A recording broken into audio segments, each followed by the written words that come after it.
گھوڑے کو ایڑ لگائی اور نہر القمی کی جانب اپنی رفتار تیز کر دی۔ آپ ذوالفقار حیدری اس طرح چلا رہے تھے، آئی چمک کے غول پہ جب سر گرا گئی، سیل آئی زور و شور سے جب گھر گرا گئی، ایک ایک قصر تن کو زمیں پہ گرا گئی، دم میں جمی صفوں کو برابر گرا گئی۔ آ پہنچا اس کے گھاٹ پہ جو مر کے رہ گیا، دریا لہو کا تیغ کے پانی سے بہہ گیا۔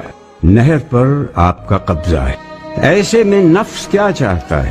کہتے ہیں اے میرے پیاسے نفس، یہ کیسے ممکن ہے کہ حسین اور ان کے بچے پیاسے ہوں اور تو پانی پی لے؟ خدا کی قسم میں سوچ بھی نہیں سکتا کہ پانی کا ایک قطرہ بھی پی لوں۔